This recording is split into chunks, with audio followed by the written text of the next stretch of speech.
Muy buenas tardes, queridos oyentes. En esta tarde vamos a hacer un diálogo muy importante sobre la investigación-acción en el campo de la docencia. Para esto nos acompaña un experto, el cual es Carlos Pulgarín. Buenas tardes, Carlos. Buenas tardes, Jorge, muchas gracias. Y quien nos acompaña en el rol de entrevistador, Francelina Páramo. ¿Cómo estás, Francelina? Buenas tardes, Jorge, Carlos, muy feliz de estar acá con ustedes. Hola, Francelina, no te saludé. Hola. Gracias por aceptarnos la invitación el día de hoy. Esta tarde hablaremos, como ya lo había nombrado, de la investigación-acción en el campo de la educación. Y obviamente se conversará acerca de cómo son los referentes históricos, teóricos y prácticos, así como las características y principales funciones. Este tema es muy importante. Por ser tan importante debe tener unos objetivos principales. Y estos objetivos principales son conocer, describir y detallar cada uno de los aspectos que ya mencioné con anterioridad.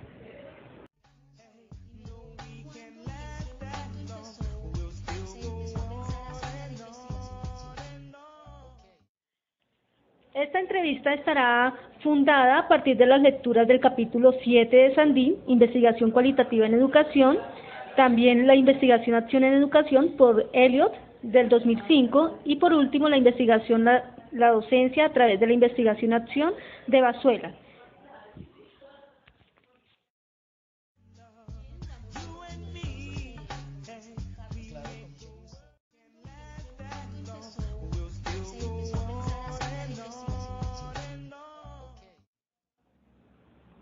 Muy bien, entonces para dar continuidad, queremos empezar entrando en materia con el experto temático Carlos Pulgarín, y para ello quisiera que nos pudiera usted contar cuándo y quién empezó a pensar en la investigación-acción.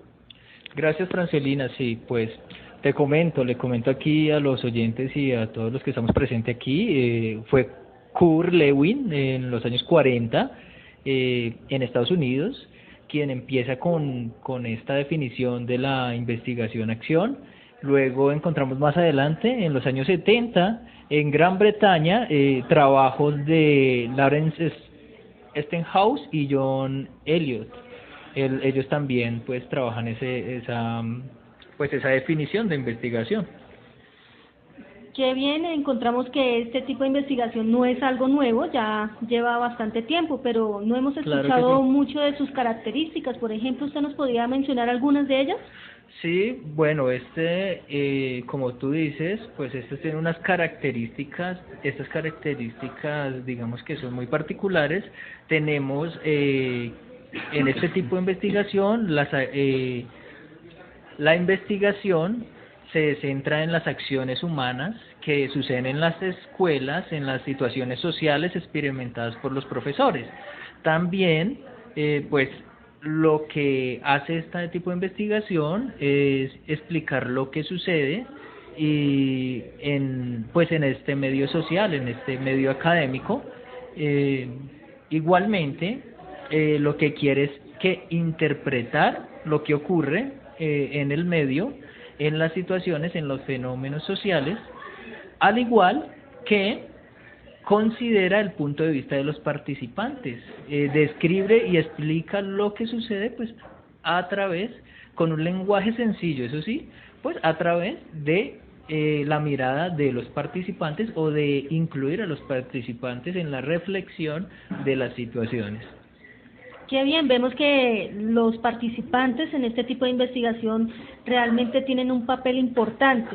Entonces, el investigador debe contar con unos principios éticos para desarrollar este tipo de investigación, ¿cierto? Sí, obviamente, como en cualquier otra situación profesional, encontramos pues unos principios. En este caso, vemos que los principios están orientados a ser abierto, en primera medida, ser abierto a las sugerencias, pues que vengan de todas las partes y de todos los participantes, no solo oír la voz del entrevistador, sino de todas las partes. También tenemos que pues hay un derecho a los datos que se recolectan por parte de los profesores, de los estudiantes. Todos podemos observarlos, todos podemos tener acceso a estos datos. Y pues también tenemos el derecho al anonimato.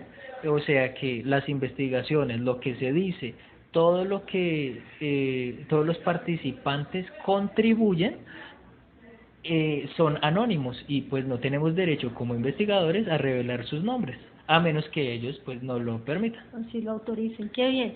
Pues bien, hasta el momento hemos hablado acerca de las características de este tipo de investigación y un poco su referente histórico, así como los principios éticos.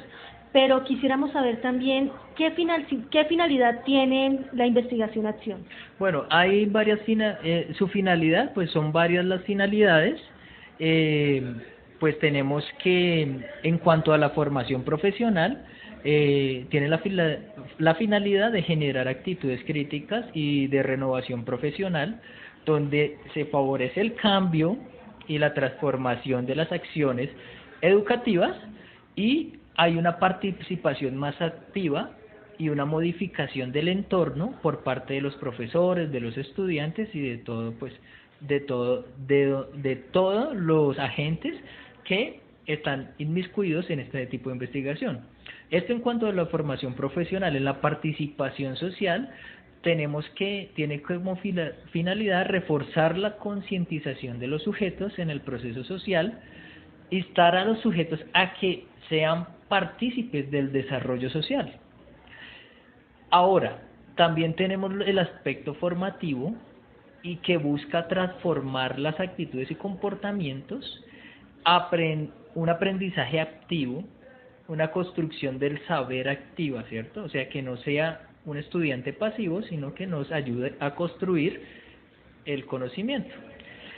Finalmente, tenemos unos aspectos cognitivos que tienen como finalidad este tipo de investigación, y es adquisición de conocimientos, adquisición de destrezas intelectuales y desarrollo de habilidades de observación y análisis.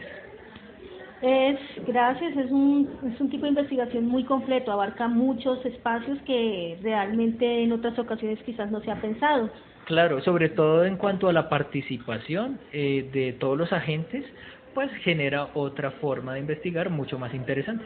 Muy bien, y entonces hablando de las tipologías, ¿qué modelos básicos modernos podemos encontrar en este tipo de investigación? Sí, claro.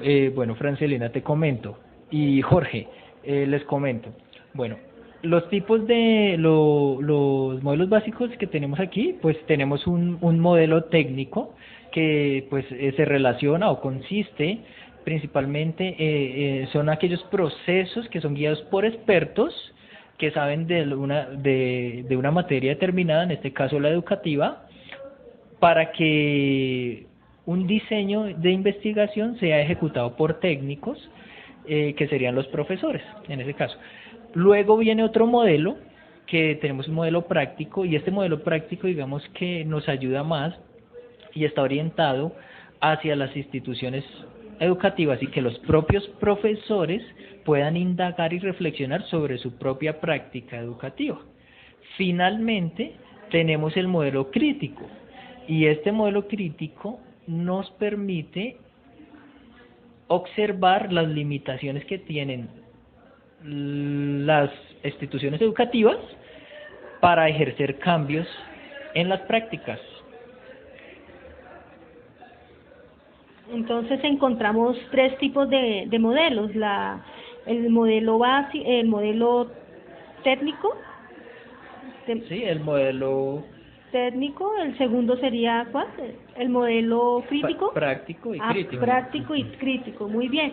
¿Y podría usted regalarnos un ejemplo del modelo técnico, por favor? Claro, en el modelo técnico podemos encontrar, por ejemplo, esos procesos que hacen las secretarías de educación o los ministerios de educación, que tienen el alarde o se alardean de ser expertos en educación y en el aula, y lo que ellos buscan con sus procesos o sus investigaciones es intentar implementar estrategias para producir competencias en los estudiantes.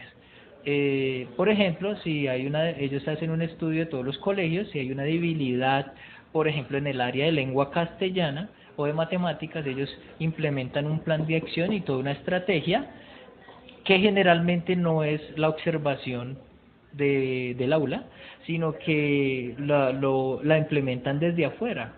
De alguna forma pues es negativo esto. Eso sería una debilidad de este tipo de investigación entonces. Exactamente, porque no observan al estudiante ni la práctica docente, sino hacen una observación y hacen un diagnóstico y generan una implementación de unas estrategias que no miran el contexto específico. Bueno, Carlos, muchísimas gracias. Para terminar, nos gustaría saber cuál es el proceso que lleva este tipo de investigación. Bueno, el proceso es muy sencillo de entender. Inicialmente vamos a construir un grupo de trabajo. En este grupo de trabajo pues son los investigadores, todas las personas participantes, incluyendo las personas objeto de investigación o los que vamos a investigar.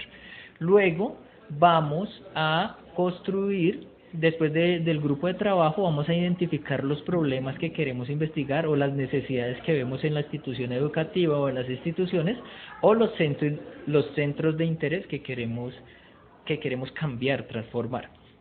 Habiendo hecho esto, generamos un diagnóstico de la situación. Y ese diagnóstico lo hacemos con una cierta cantidad de pasos.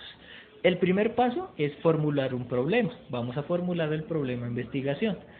Ya teniendo este problema, vamos a recoger unos datos que nos permitan interpretar, analizar este problema.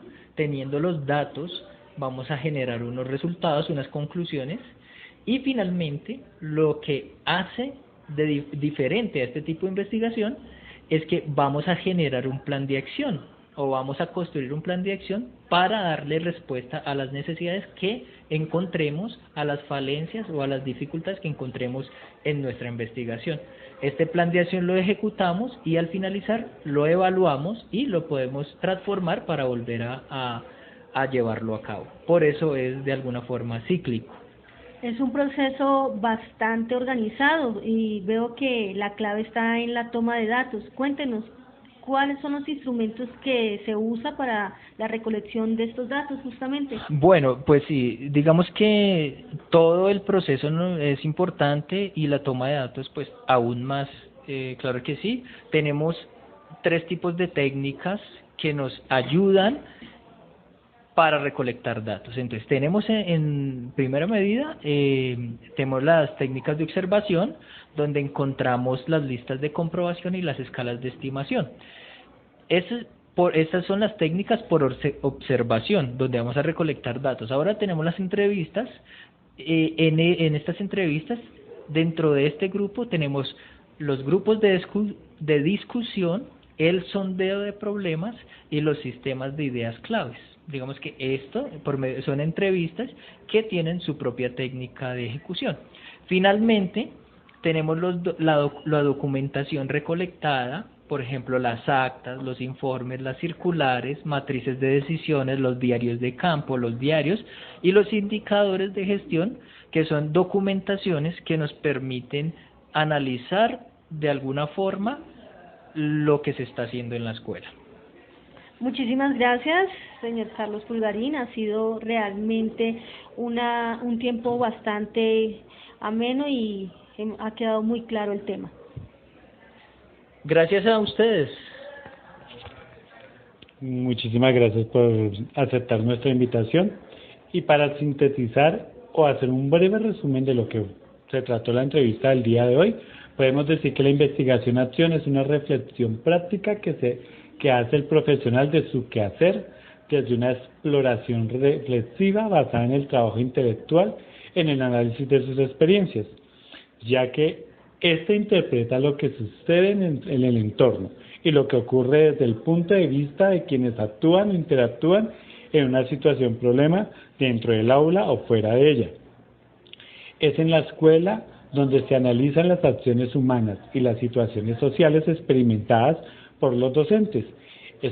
Podemos decir que la investigación-acción es una ciencia crítica educativa orientada hacia la práctica, la crítica del profesional e investigador. Por otra parte, también podemos decir que la investigación-acción es una charla o diálogo libre desde y dentro de los personajes implicados. Las finalidades es la formación profesional, generar la participación social, generar aspectos tanto cognitivos como formativos, tanto como para los docentes como para los educandos. La investigación-acción también depende de unas fases que son el planteamiento, la revisión global, la revisión específica, planificar las mejoras, la revisión de esas mejoras y por último, planificar esas mejoras con tal de llevar a que el fenómeno sea resuelto en algunos casos. La investigación-acción busca generar conocimientos, mejorar prácticas, proporcionar el cambio social, transformar la realidad, hacer una relación entre lo real y lo posible, no quedarse nomás en especulaciones, y generar una transformación hacia la emancipación del ser humano como profesional y como educando. Gracias, Carlos, gracias, Francelina, por habernos acompañado el día de hoy. Bueno, muchas gracias a ustedes y pues, con mucho gusto, cuando quieran. Hasta luego.